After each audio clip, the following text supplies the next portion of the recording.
தேவி லக்ஷ்மியின் வாழ் இது.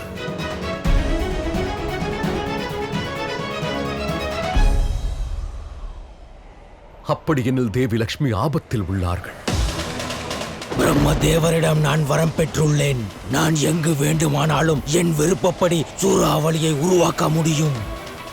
இந்த சூறாவளியில் யாருடைய ஆயுதங்களும் செயல்படாது, எதுவும் செய்ய முடியாது, சக்தியை காட்ட முடியாது. அதனால் தோல்வியை ஏற்றுக்கொள்ளுங்கள் தேவி. ஏற்றுக்கொண்டு என்னோடு வாருங்கள். இது நடக்காது. நான் பெற்ற வரத்தால் இது நிச்சயம் நடக்கும். நீங்கள் என்னோடு வந்து தான் ஆக வேண்டும் தேவி.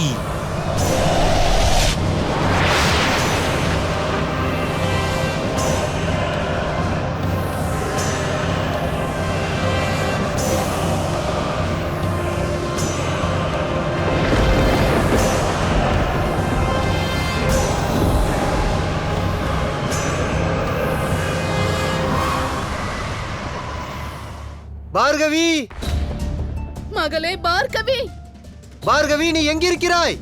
பார்கவி, நிதானமாக இரு. எனக்கு வேதனையாக இருக்கிறது. நம் மகள் இப்பொழுது எங்கு சென்றாலோ? ஒருவேளை நாராயணன் நம் மகளை தன்னுடன் அழைத்து போக? இல்லை, நாராயணன் சூழ்ச்சி செய்ய மாட்டார். குருதேவா, நாராயணர் எது வேண்டுமானாலும் செய்வார். ஏனென்றால் லக்ஷ்மி என்று வந்துவிட்டால் நாராயணர் பாதாளம் வரை சென்று காரியத்தை முடித்து விடுவார். நீங்கள் மறந்து விட்டீர்களா? அது லக்ஷ்மி தான். அவருக்காக தான் நாராயணர் ஹயக்ரீவனின் தலையையே வெட்டினார். சரியாக சொன்னாய் ராகு. நாராயணரை நம்புவதா? அது அசுர குலத்திற்கே அழிவு. நாம் நாராயணரின் வெற்றியை தோல்வியாக மாற்றி காட்ட வேண்டும். எனவே உடனடியாக பார்கவியை தேடியாக வேண்டும். பழி வாங்குவதற்காக அசுர குலம் தன் உயிரையும் தியாகம் செய்யும். இந்த உலகமும் பார்க்க வேண்டும். அதாவது நாராயணரின் தோல்வியும் அசுரர்களின் வெற்றியும் சங்கநாதமாக ஒலிக்கப் போகிறது.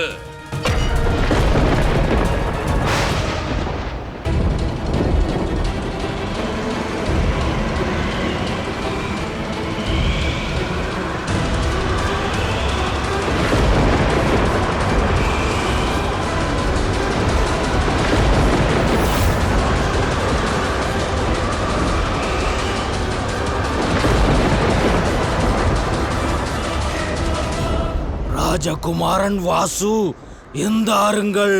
உங்களது கட்டளையை நிறைவேற்றி விட்டேன். லக்ஷ்மி உங்களுக்கு சொந்தமாகிவிட்டார்.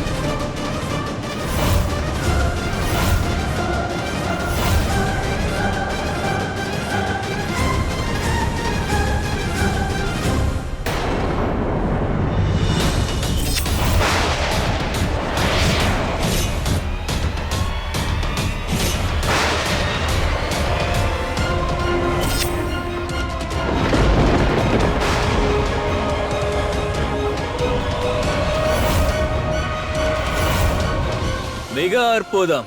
என்ன ஒரு அழகு! காதல் திருமணம் அனைவரும் செய்து கொள்வார்கள். ஆனால் இங்கு நான் பழி வாங்குவதற்காக செய்தேன். என் அவமானத்திற்கு உன்னை தண்டிக்கப் போகிறேன். உன்னால் எதுவும் செய்ய முடியாது பார்கவி. லக்ஷ்மிக்காக நாராயணன் எது வேண்டுமானாலும் செய்வார். ஆனால் இப்பொழுது தாங்கள் பார்கவி மட்டுமல்ல, அஷ்டரூபத்தின் அஸ்தித்துவம் லக்ஷ்மியாகவும் இருக்கிறீர்கள். அதாவது லக்ஷ்மி. என்ன முயற்சி வேண்டுமோ செய்து கொள்ளுங்கள். ஆனால் இந்த கோலாசுரனின் இந்த சூறாவளியில் இருந்து தப்பிப்பது மிகவும் கடினமாகும். பிரம்மதேவரிடம் வரத்தை பெற்றிருக்கிறேன். இந்த சூறாவளியை 3 தேவர்களாலும் அழிக்க முடியாது. நான் இடையில் வந்தால் தங்கள் கண்ணியம் பாதிக்கப்படும். இந்த உலகை காப்பவனால் சக்தியை அழிக்க முடியும். இந்த சூறாவளியிலிருந்து காப்பாற்றுவதற்காக யாருடைய துணையும் நிச்சயம் தேவைப்படாது. இந்த சூறாவளியிலிருந்து தப்பிக்க ஒரு வழி மட்டுமே உண்டு. அவனை நான் தான் விடுவிக்க வேண்டும். இவன் விடுவிக்க வேண்டும் என்றால் அதற்கு நான் உத்தரவு விட வேண்டும்.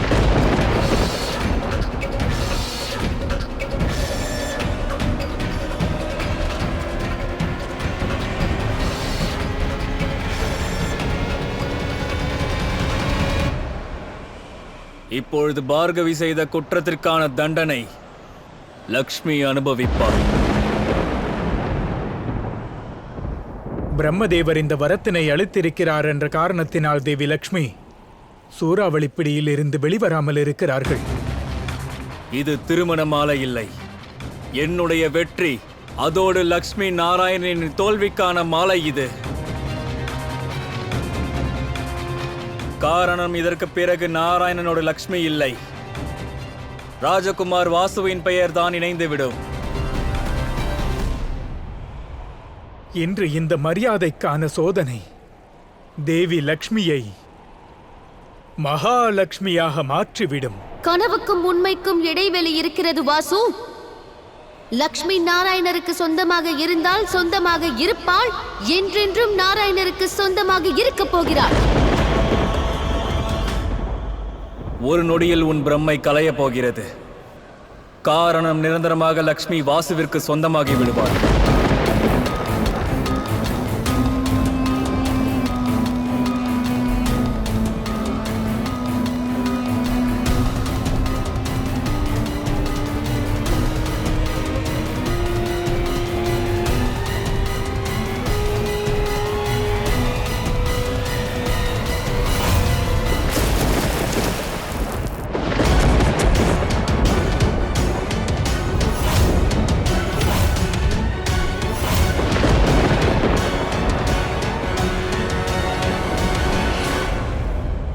கோலாசுரா, இவள் அசைய முடியாதபடி இவளை பிணைத்து விடு.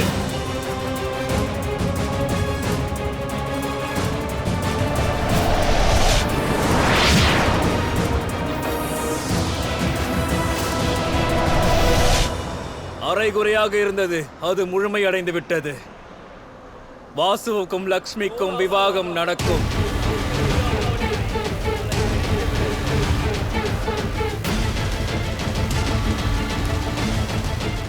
எச்சரிக்கை வாசு, ஒரு ஸ்திரீயின் இஷ்டமில்லாமல் நடக்கும் இந்த விவாகம் பெரிய குற்றமாகும்.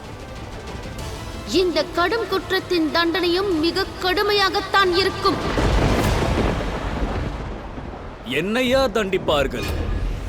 நீயா? அசைய முடியாத லக்ஷ்மி என்னை எப்படி தண்டிப்பார்கள்? ஓம் நமோ நாராயணாய.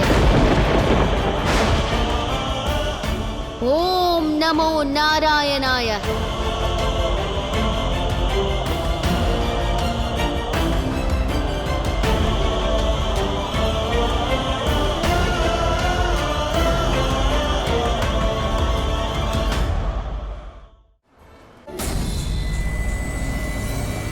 ஓம் நமோ நாராயணாய.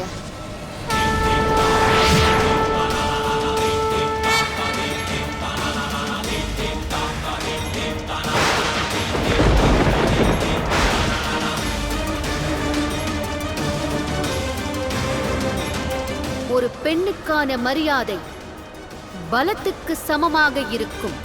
ஓர் பெண்ணின் பலமானது நீரை போல இருக்கும். ஆனால் சவால் விட்டுவிட்டால் அதே நீர் மிகப்பெரிய பிரளயத்தை உண்டு செய்யும்.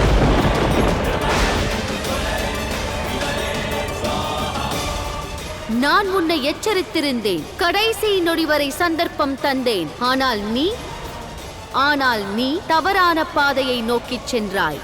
ஆனால் இப்போது நீ செய்த தவறுக்கான தண்டனையை அனுபவிக்க தயாராகிவிடு.